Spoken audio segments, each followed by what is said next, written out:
Hey, what's up? Dean, Sear Performance, and we're at the shop today working on my buddy Bruce's 68 Nova.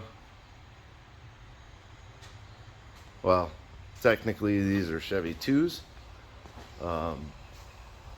but we all know them as Novas.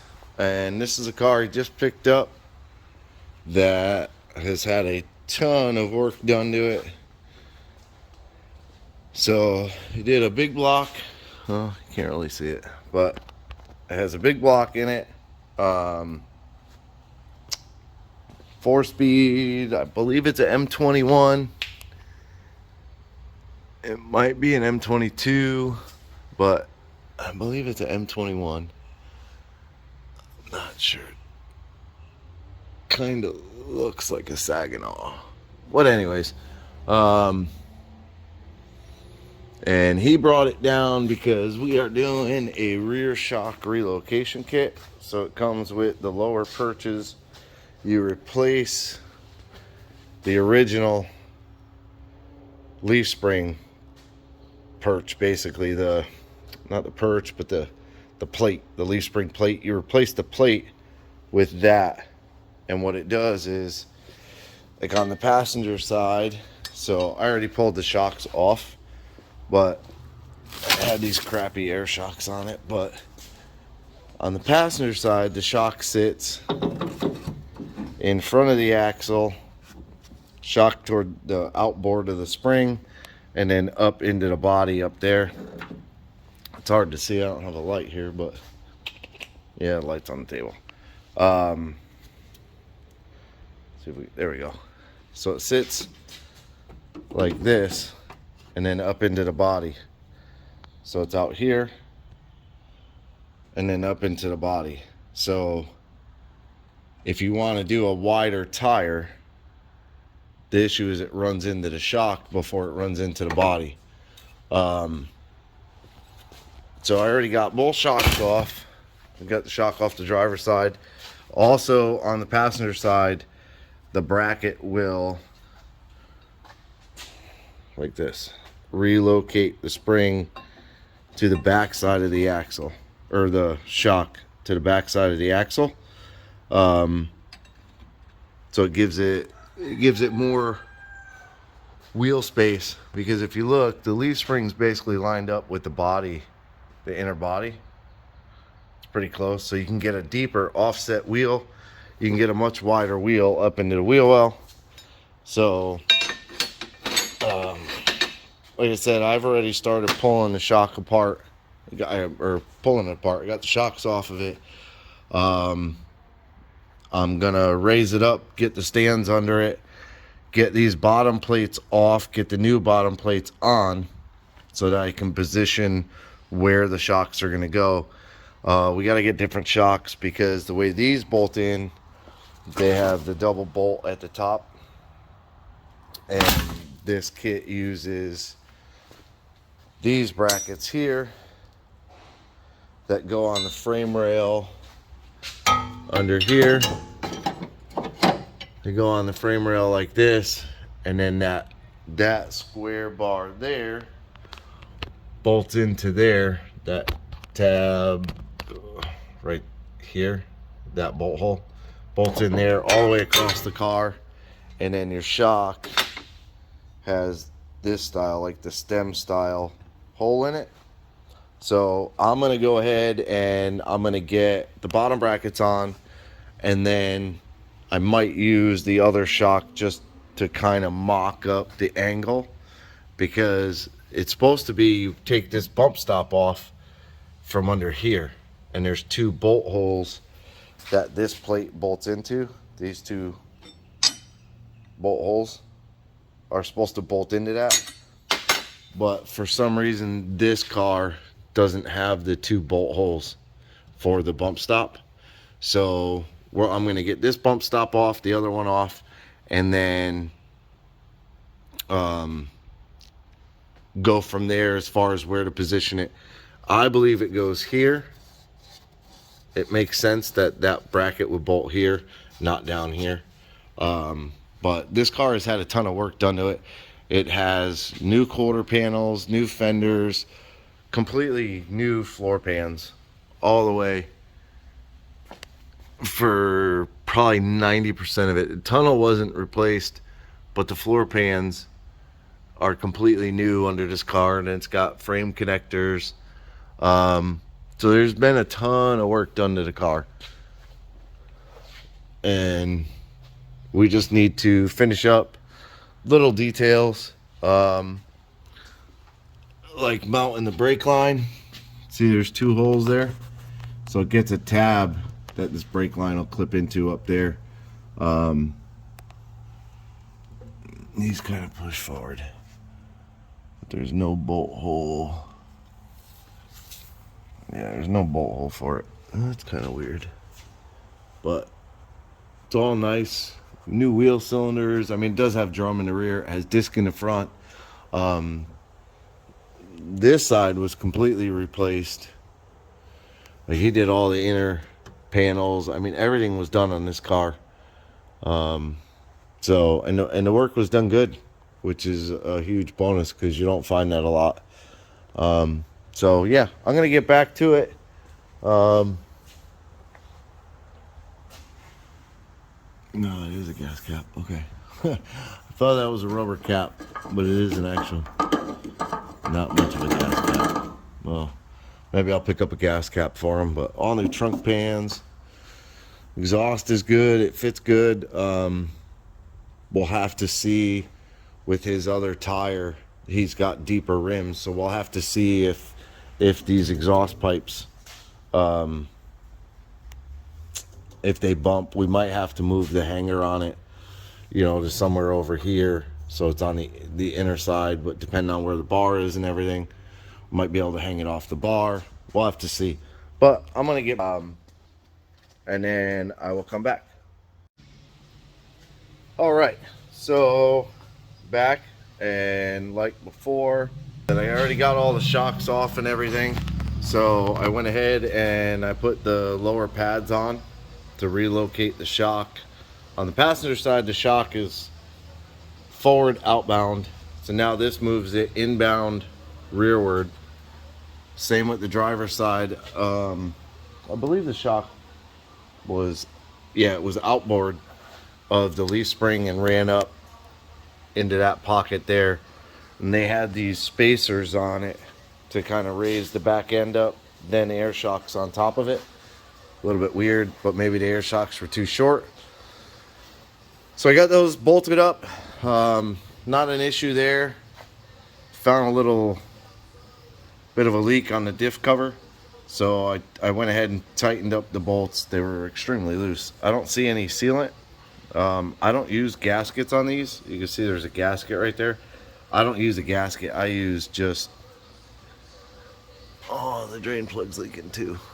All right, I'll have to call Bruce on that. But I went ahead and kind of mocked everything up in there. I had originally thought they sat on the flatter part of the frame up here, but the bar won't even fit across the floorboard. This bar that spans across the upper shock mount bar that goes across, it wouldn't even fit in to the floorboard. So I kind of slid the brackets down, plus the fact that it was extremely short, it wouldn't even fit bracket to bracket. So I went ahead and slid it down to where it fits, kept it as far up the rail as possible. It's just into the curve there, but I'll be able to deal with that. Both bolts are in it, basically on the outer setting in a sense. You know, it's a slot on there. You can see there's a slot right here. So both of the bolts are as far out as possible. This probably would have been an easier kit if they basically just built one bar to weld in from rail to rail, but this is a bolt-in kit. So you could have kept the bar back here, you know, welded in and bend the tabs down and do more of a vertical line on the shock. But is what it is. He's gonna order the shocks that they recommend with the kit, which, you know, he didn't think he needed, but we do need them because they have the stem that goes up, not the double bolt like those pockets up there. So I got everything in. I took a flat edge and ran it across. Basically, I ran it on the edge of this, ran it up, and it just barely touches this pipe here, which, looking at the mufflers, you can kind of see the passenger side is set in farther than the driver's side. So it kind of makes sense that that side would bump it a little bit. Those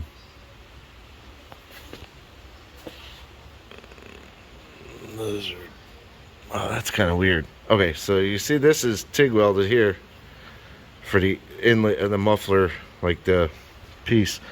But then this one's just a stamp style one that then has a MIG welded reducer, in a sense, flare or hub. I don't know, we call it hub in plumbing, but whatever. Same with the backside. This one's TIG welded. I mean, this whole muffler is TIG welded. These are two sort of different mufflers. This whole muffler is TIG welded. This whole muffler is MIG welded and stamped. That's a little weird. But, so what I might do on the passenger side, because even the tailpipe on this side is like perfect. The tailpipe on this side is kind of outward toward the quarter panel a little bit more. Man, I gotta learn how to hold this phone. So what I might do is not mess with anything in the back. I might come to this joint right here and slide the pipe out, cut this side down some and bring it in, and that'll bring it forward as well. Because looking at it from the side, you see here's the edge of the quarter panel and the tailpipe's a little bit farther back than that side. So that should help bring it a little bit forward and kind of spin it in. It'll bring the tailpipe more toward the leaf spring. I still may have to flip the hanger and do something with that. I took the gas line down to be able to weld these edges on this bracket. So I'm gonna go ahead and weld these brackets in, and then kind of see where I'm at. I'm gonna have to wait for him to bring the other shocks and the rims to kind of see the fitment, if they hit the tailpipe or not. And then I tighten the brake line. I found has a little bit of a drip on it right there. So that explains why he doesn't have good brakes. It could be a bad flare as well, but we'll have to check and see what's going on with that. And then we have to do some adjustment on the shift linkage. I'm not 100% sure. I'm not a manual shifter guy, so I'm gonna have to figure out something. You can see it's touching here. These two are touching, so that might have something to do with it.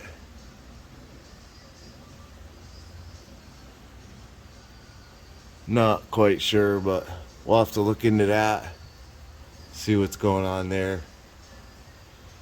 It's not, no, this is a Saginaw, it's not a Muncie. Muncie's usually stamped on the side, and this has a GM stamp up there.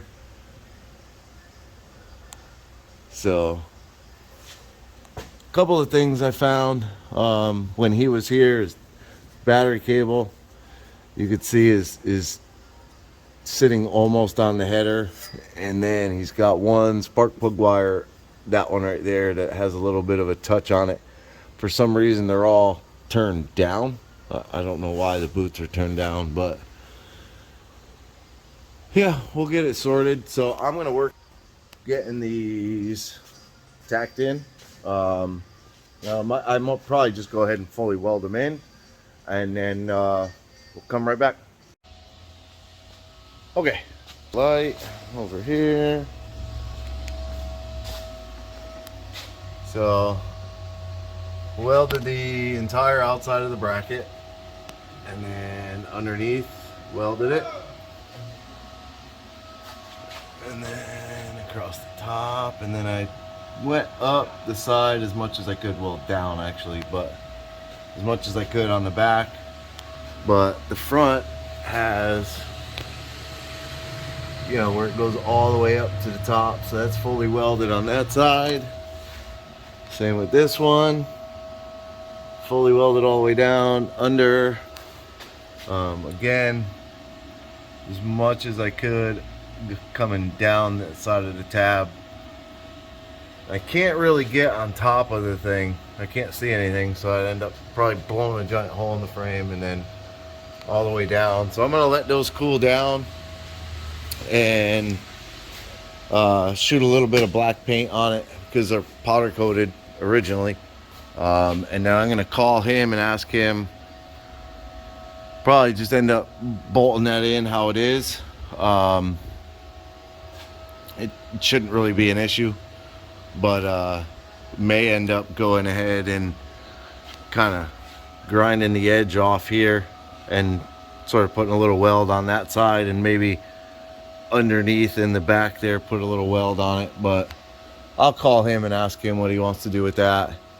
And then pretty much the shock relocation kit is done, minus bolting in the shocks. But yeah, and then once he gets the springs, the front springs, we'll put those in. Work on the shifter a little bit. Hopefully the brake line is good, but I'll have him kind of come down one day when he brings the wheels and the shocks and all that stuff. We'll get them down, get them in the car, and kind of pump on the brake, see if it's leaking anymore. It looks like that's a leak there too. Yep, that's a leak there too. You can kind of see it at the edge of that fitting. Well, you can kind of see right in there, there's a little bit of liquid. Yeah, you can kind of see it moving, but there was a puddle on the bottom of this. I just noticed that. Yeah, so you can see it. There you go. There's a big leak there. So, a bunch of leaks on the brakes. Never a good thing. Hopefully that's all there is. Can't tell if that one is or not. Doesn't look like those ones are leaking. But yeah, we'll get it sorted and get everything cleaned up. But that's it for this one, and 68 Chevy 2 Nova. But I appreciate you guys watching. Do me a favor, give me a thumbs up, hit the subscribe, hit the bell to be notified of new videos, and thanks for watching. Have a good day.